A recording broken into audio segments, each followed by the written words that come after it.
সর্বপ্রথম একটি পূর্ণাঙ্গ সূরা যেটি, সেই সূরাটির নাম হচ্ছে সূরা ফাতিহা। এর আগে যত সূরা নাজিল হয়েছে রাসূল করিম সাল্লাল্লাহু আলাইহি ওয়াসাল্লামের কাছে তা ছিল 10 আয়াত, 20 আয়াত, 30 আয়াত এরকম করে করে, কিন্তু পূর্ণাঙ্গ সূরা হিসেবে হুজুরের কাছে প্রথম যে সূরাটি নাজিল হয় সেই সূরাটির নাম হচ্ছে সূরা ফাতিহা।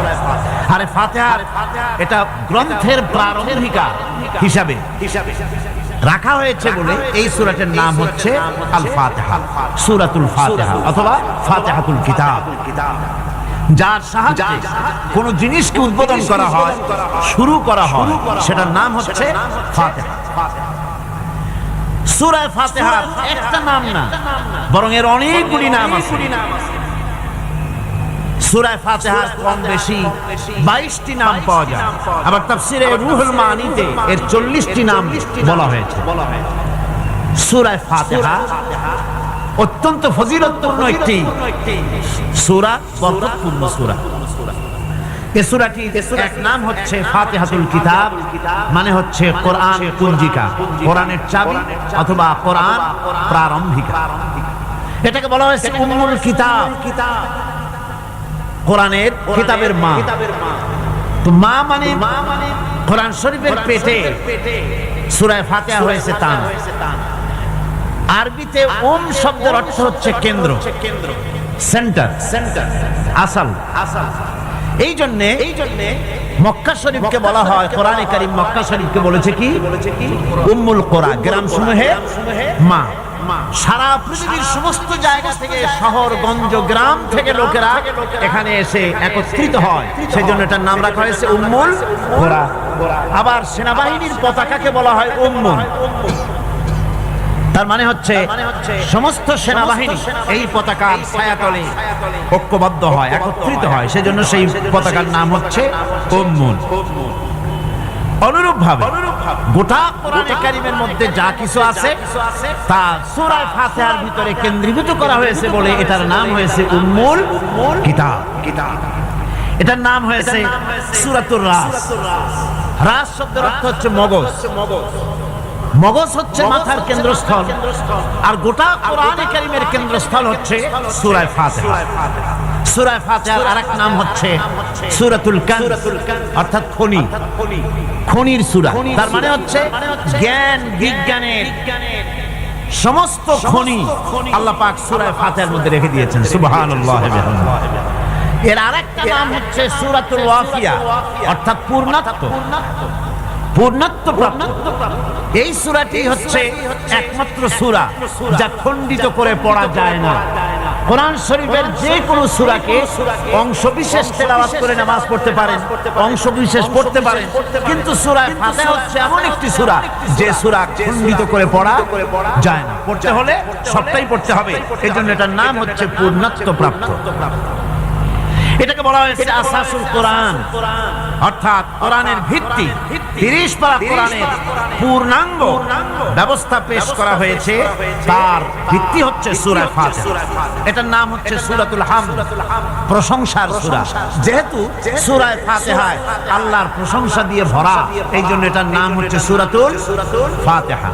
এর আরেকটি নাম হচ্ছে সূরাতুল শুকর, শুকর করা, কৃতজ্ঞতা প্রকাশ করার সূরা।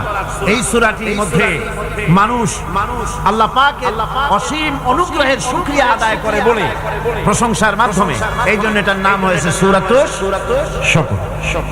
সূরাটির নাম আরেকটি নাম হচ্ছে সূরাতুদ দুআ।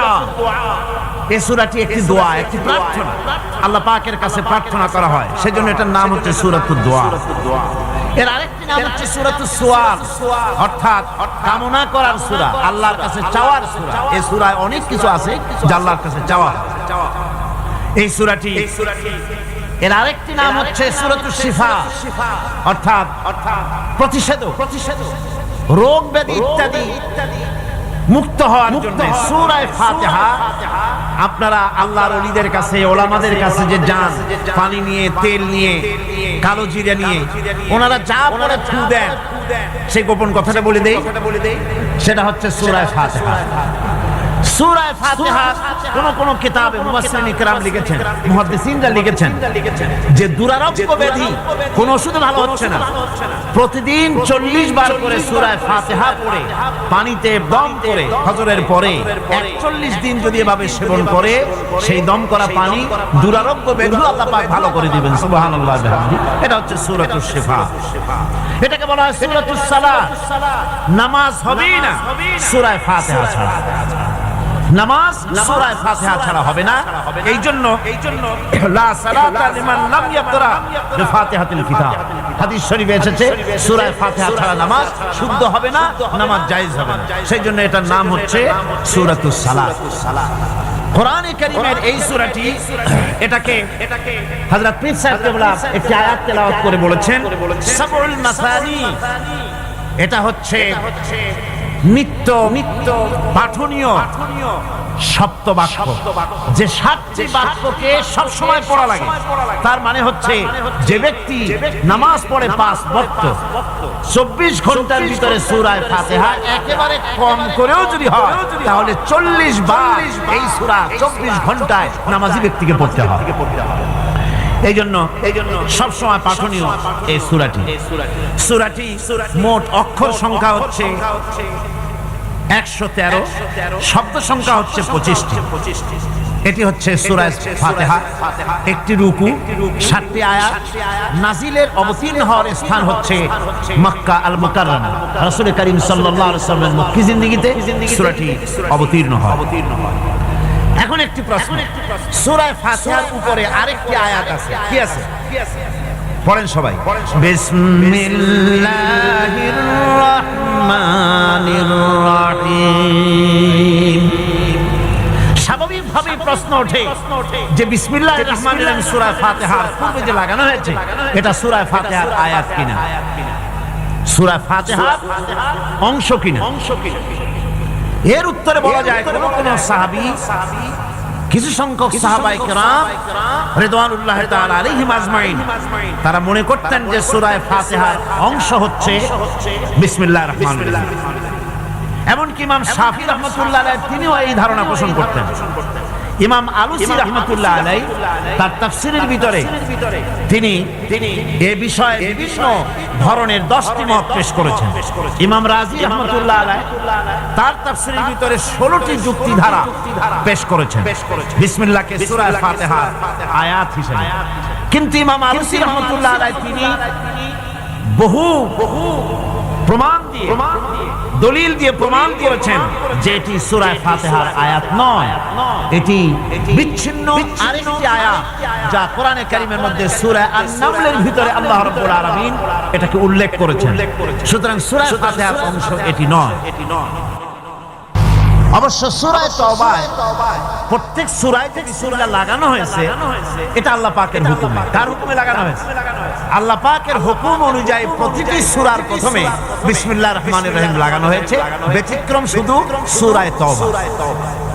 একজন মানুষকে যদি কোরআনে কারীমকে খতম করতে হয়, তো একেবারে পুরাপুরি 114 বার বিসমিল্লাহির রহমানির রহিম পড়তে হয়।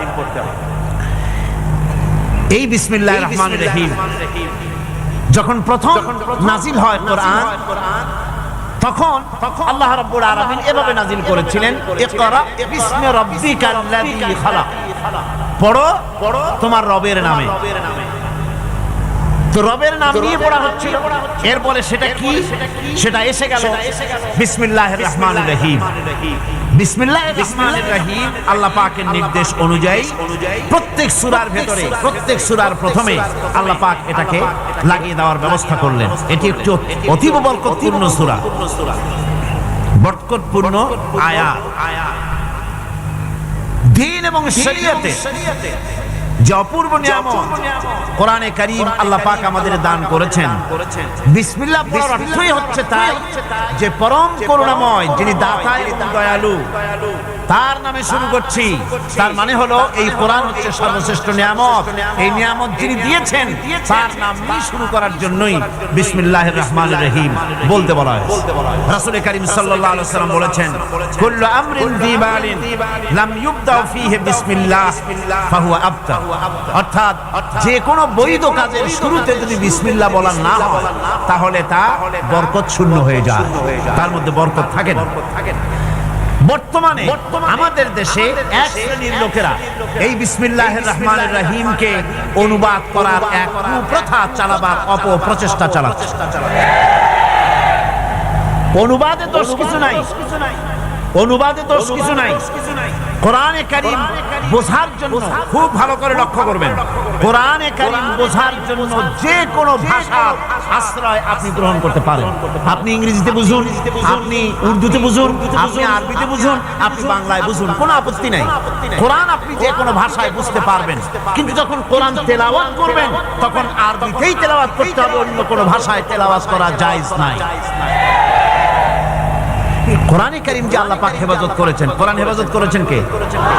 আল্লাহ রাব্বুল আলামিন বলেন, ইন্না নাহনু নাযালনা